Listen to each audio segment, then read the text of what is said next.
मी जास्त नाही बोलणार, कारण कमी बोलून जास्त विकास करणाऱ्या माणसाचा आदर्श माझ्या पाठीशी असल्यामुळे मला काही जास्त बोलू असं वाटत नाही. परंतु एवढी सगळी गर्दी आठवून गालिबांचा शेर मला आठवतो की ये भीड़ की ताकत तू मुझे ना दिखाना गालिब, ये भीड़ की ताकत तू मुझे ना दिखाना गालिब, मेरे चाहने वाले भी इस भीड़ में शामिल है. तर अशा प्रकारे संजयजींचं व्यक्तिमत्व आहे. आणि मला वाटतं आपलं जे सेलू नाव, तुम्ही आतापर्यंत सगळ्यांनी सेलू वाचलं, पण से म्हणजे शेकडो वर्ष आणि लू म्हणजे लुळा न पडणार विकास या माणसाने सेलूमध्ये करून दाखवला. त्यामुळे आपल्या या मराठी भूमीचं आपण म्हणतो की दुष्काळी भाग आहे आपला, परंतु असे हिरवळमय माणसं ज्या भागामध्ये जन्माला आले असतील त्या भागाला दुष्काळ तरी का मानावं असा मला प्रश्न पडतो कधी कधी.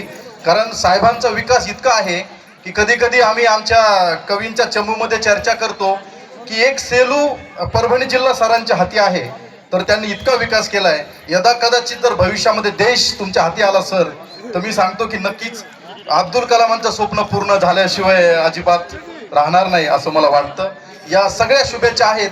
अगदी साल थोरापासून एक माणूस शेकडो जणांच्या प्रेमात पडेल काय नवल, परंतु शेकडो माणसं एकाच माणसाच्या प्रेमात पडावेत असं सरांचं देदीप्यमान तारुण्यमय असं व्यक्तिमत्व आहे. आणि या चीर तरुण माणसाच्या पाठीमागे असंच सेलूकरांचं नव्हे, परभणीकरांचं पूर्ण सगळं प्रेम सोबत राहावं आणि विकासाचा आणि आपल्या जिल्ह्याचा कधीही ब्रेकअप होऊ नये अशा मी आज या ठिकाणी शुभेच्छा देतो.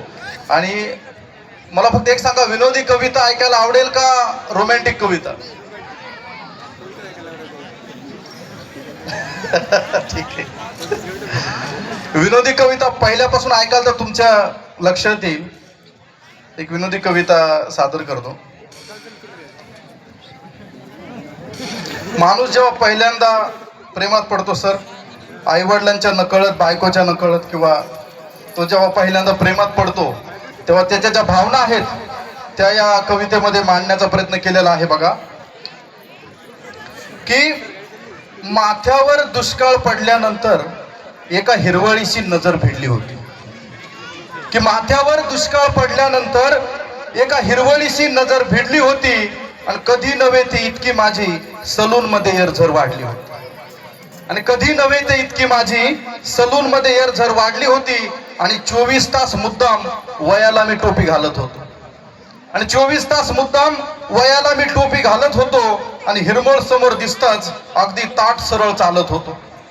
आणि हाती लागलं सोनं म्हणून बसवला चांदीचा दात मी, की हाती लागलं सोनं म्हणून बसवला चांदीचा दात मी.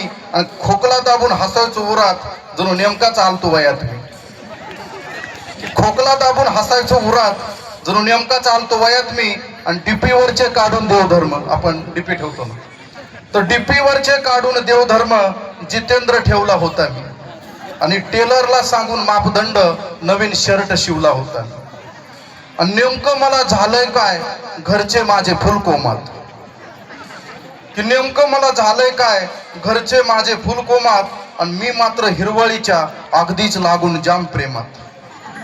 आणि तुळशी पत्र घरावर ठेवून आमचं तुळशी बागेत भेटायचं ठरलं, पुण्याची तुळशी बाग, कोणाला माहित असेल माहित नाही. तुळशी पत्र घरावर ठेवून आमचं तुळशी बागेत भेटायचं ठरलं.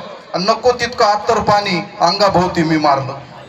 आणि तीही आली फुल नटून आणि बिना संकोच बसली खेटून, पहिली भेट.